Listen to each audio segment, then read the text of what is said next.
Not too long ago, if a client sent you bad images, your project was basically cooked before you even got started. But in today's world, you can use image upscalers to res up any photo. So today I'm going to try turning all low-res internet photos into a large print-ready poster and actually print it to see if this works in the real world. Dude, that's... Welcome to the Photoshop Garage, and the car we're using today is one that I almost bought years ago. I still regret not owning this, but let's see if the 3000 GT is going to give me more regrets today by trying to create this poster.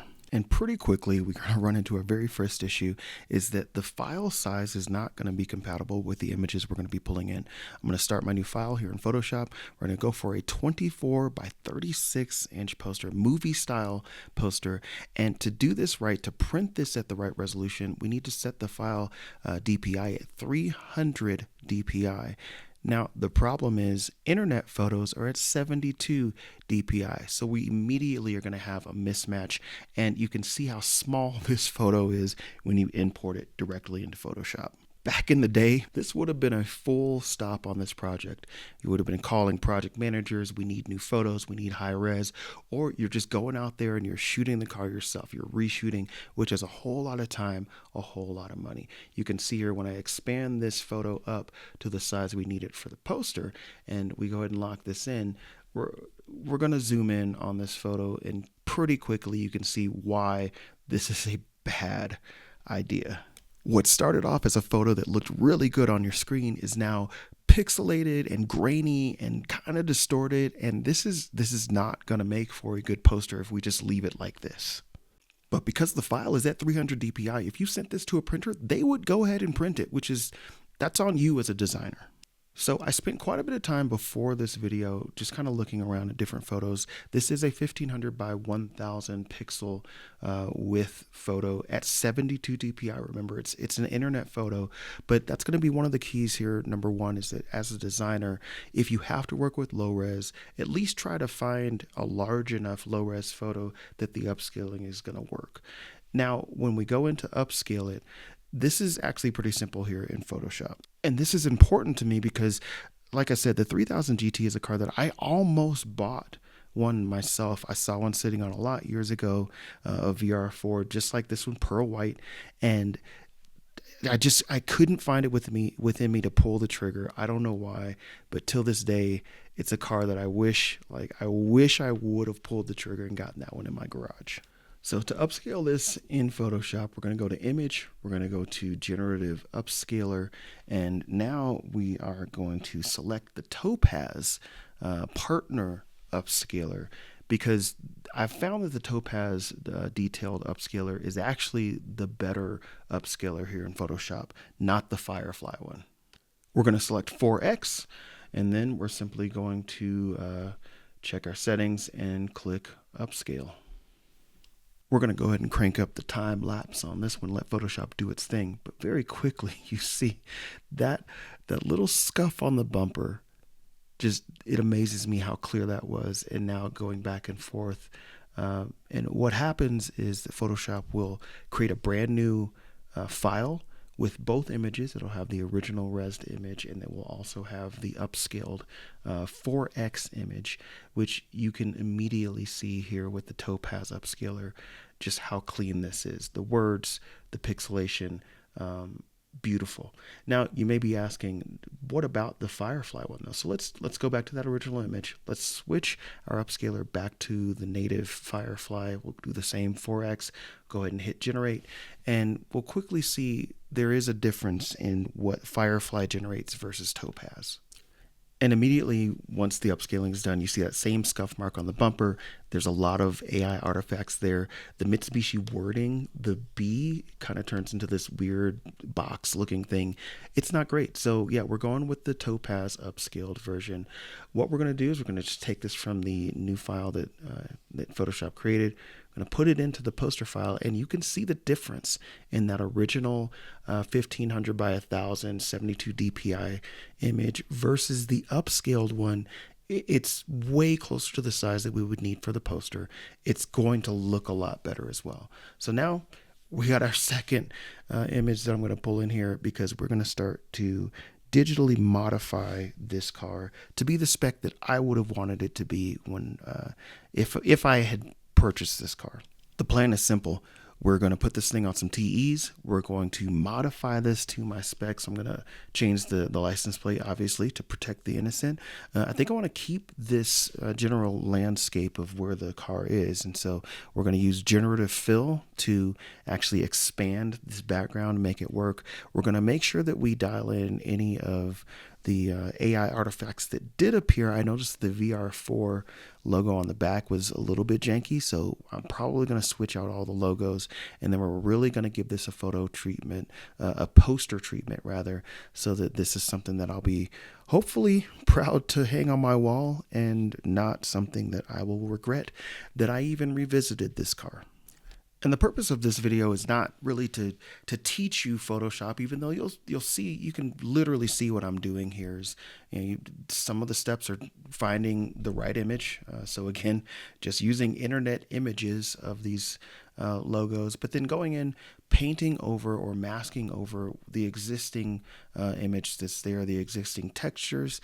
And so you can use everything from the clone stamper to just on cars, it's easy with just a normal brush and selecting the right color. And you can make sure that that's all dialed in there. If you want to learn how to do Photoshop yourself, obviously there are plenty of videos here on the channel, but also I do commission work. I'd love to land my first few commissions from this channel. And so if you have a car that you want to have a custom poster made, or have your photos updated, or even if you're here in Colorado, you want to have photos taken of the car, I'd love to hear from you. You can contact me in the link in the description down below, and that helps me to, I guess, support the channel in a way that's actually tangible. So I'd love to work with any of you that have a car that you want a custom poster for. And changing the wheels on a car in Photoshop is easily one of my favorite things to do. I do it all the time here on the channel. It's one of my highest viewed videos on the channel is how to do this. And you see really quickly, man, that regret is setting in.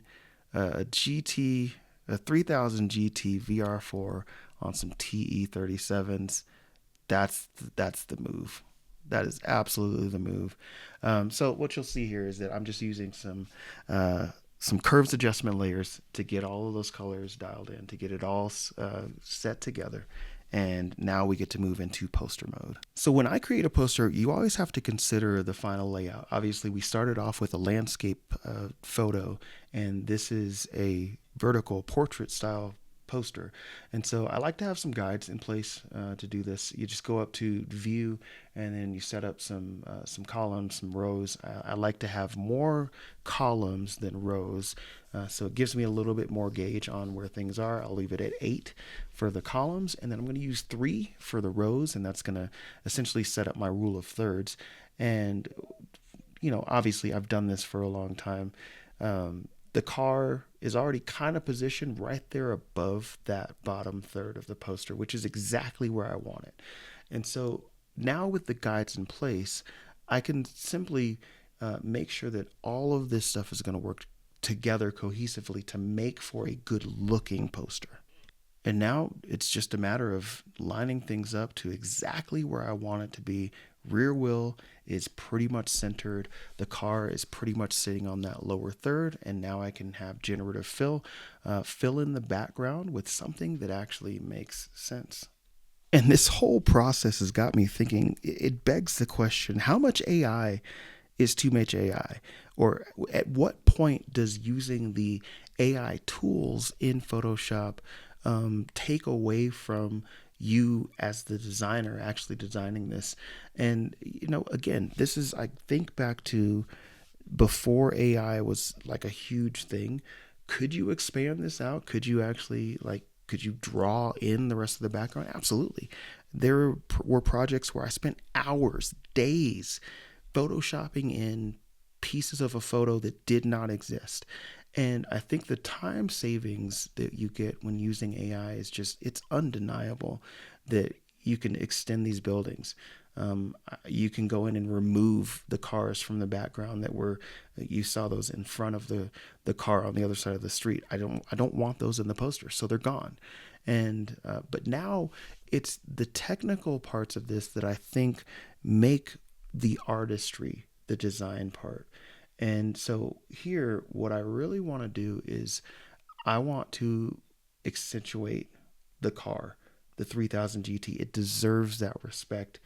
And I'm going to use my discretion here to actually cut out the background, the buildings, and then I'm going to introduce some lens blur and some Gaussian blur here so that this car actually just really stands out, and it brings the focus of this piece directly into the car.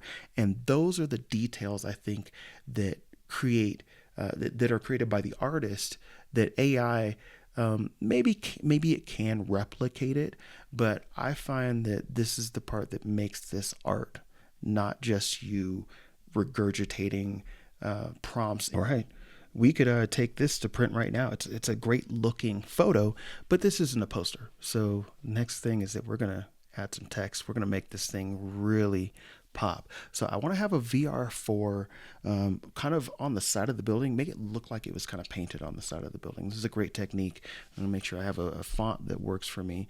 And then we're going to use the perspective warp and get this to align with the skew, the angle of the building. And then what we're going to do is we're going to use our layer styles to actually dial this in. So one more technical bit here, obviously perspective warp, get this to line up with the building. And then we are simply going to open up our layer styles. We're going to use blend if, and that is going to allow us to make this look like it's just kind of been painted on the side of the building. Just it kind of lives there. So we're going to cruise right past this. I want to get to this final poster because the whole key to this is, will this actually hold up in print? This means absolutely nothing. This entire video is pointless if when we print this it doesn't look right. So I'm going to add some more details here as far as just lining this up with what I want to see for a poster.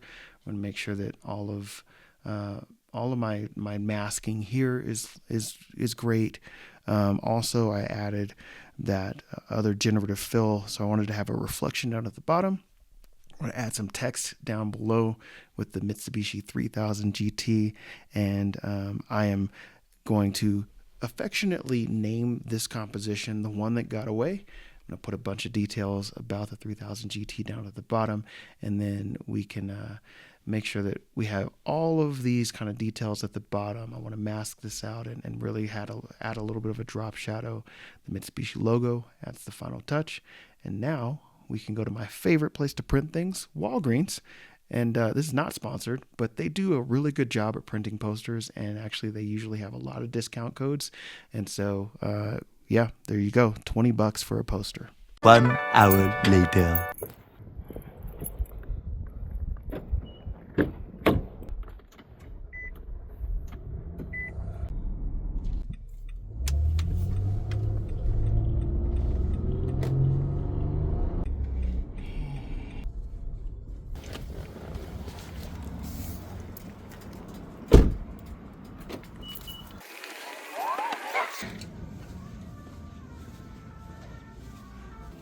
Hi, how are Hey, you? good. How are you? Good. I'm just picking up a print. Okay, last name. Last name Thurman. He's in Thomas, H-U-R-M-A-N. Okay, size. It's a 24 by 36. Gotcha.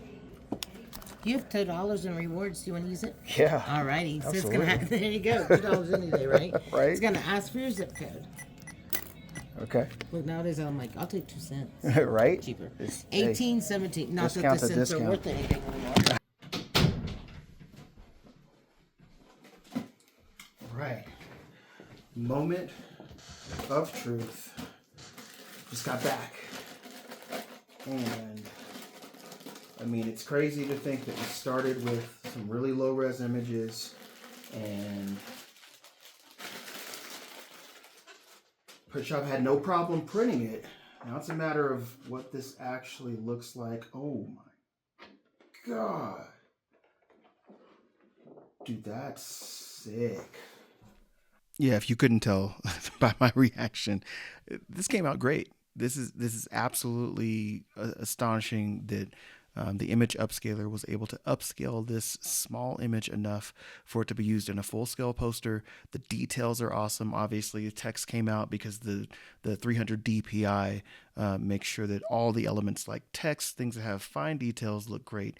But the car itself, just looking at this thing in real life, in my office, hanging on the wall, this is amazing. So yeah, if you're in a pinch, you gotta update some low res files to make them work for a high res large format print. Absolutely can be done. Thank you, Photoshop. Thank you for watching. I hope you have a blessed day, and I will see you in the next video.